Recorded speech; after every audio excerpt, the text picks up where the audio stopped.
تو مشاغل کو کم کر کے ان میں نوافل کا اہتمام کریں، نفلی عبادتوں کا اہتمام کریں۔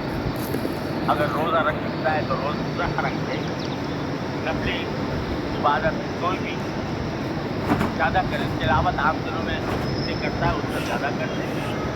جتنا ذکر تسبیح عام دنوں میں کرتا ہے اس سے زیادہ کر لے، صدقے کا اہتمام کرے، جتنا صدقہ دے سکتا ہے اللہ کے راستے میں وہ صدقہ کرے، اور نفلی نمازیں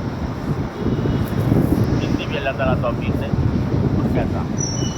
فرمایا رسول کریم صلی اللہ علیہ وسلم نے کہ اور کوئی دن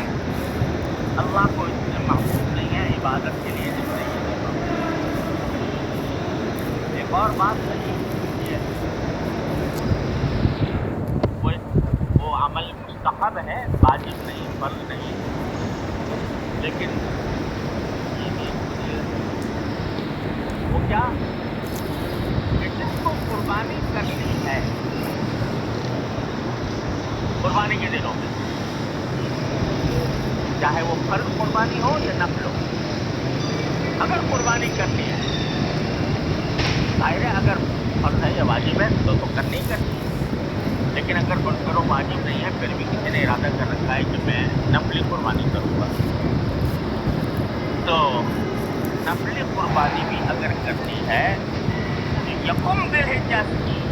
یعنی جو کل رات کی شروع ہونے والی ذی الحجہ کی پہلی رات،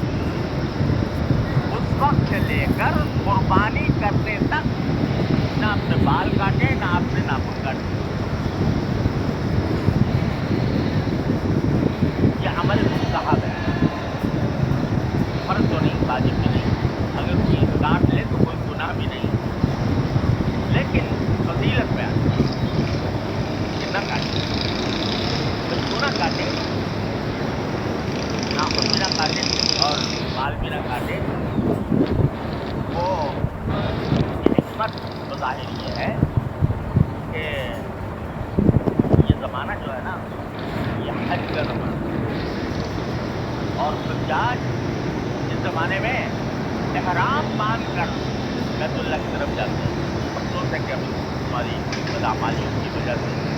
اور کورونا کے ضرورت سے زیادہ خوف کی وجہ سے اس حج کو بھی اب محدود کر دیا گیا، اب یہاں سے کوئی جا نہیں سکتا، ساری دنیا سے لوگ آیا کرتے تھے، اب نہیں آتے، ممنوع ہے، صرف سعودی عرب کے لوگ حج کر سکتے ہیں، وہ بھی محدود تعداد، لیکن بہرحال جو بھی جائے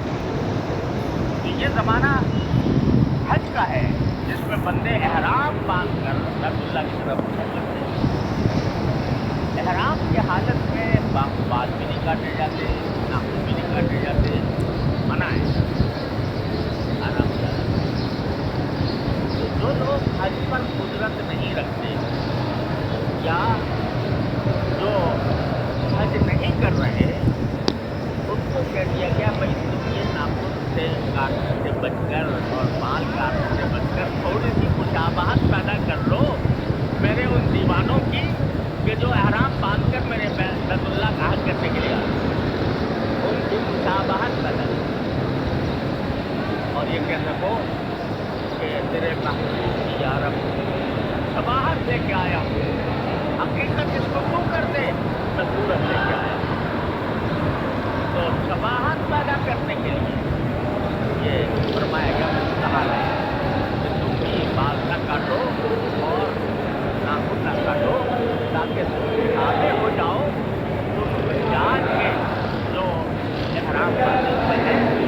شاید تمہاری اس مشابہت کی وجہ سے جب میدان عرفات میں رحمتوں کی بارش ہو تو اس کا کوئی سیٹا تم تک بھی پہنچ جائے، تم پر بھی پڑ جائے، یہ مشابہت کی بڑی دولت ہے۔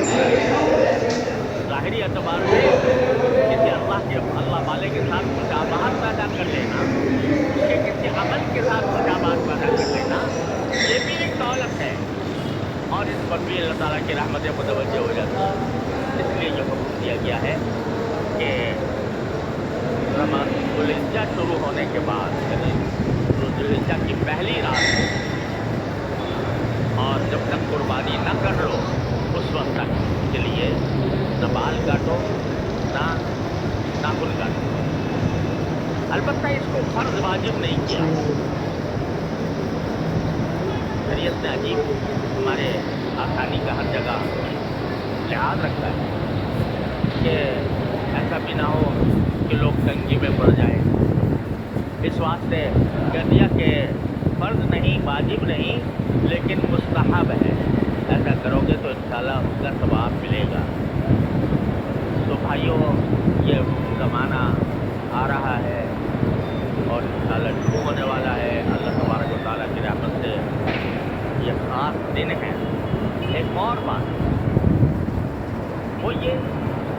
کہ اللہ تبارک و تعالیٰ نے یہ زمانہ جو ہے یہ اپنی کبریائی کے اعلان اور کبریائی کے نعرے لگانے کا زمانہ. اللہ تبارک بڑائی یہ اللہ اکبر کا کلمہ جو ہے ہماری تعالیٰ کی کبریائی کا اعلان کرنے والا. یہ میں نے عرض کیا کہ 9 تاریخ سے تو انشاءاللہ ہر نماز کے بعد اللہ اکبر لا الہ الا اللہ واللہ اکبر وللہ الحمد یہ کبریائی کے نعرے بلند کرنے کا زمانہ ہے اور اس میں واجب ہے. لیکن عام دنوں میں بھی جو یہ زمانہ گزر رہا ہے جب ذو الحجہ سے 9 ذو الحجہ کا اس میں بھی چلتے پھرتے یہ کلمہ تکبیر کا پڑھنا مستحب ہے. چلتے پھرتے اٹھتے بیٹھتے اللہ اکبر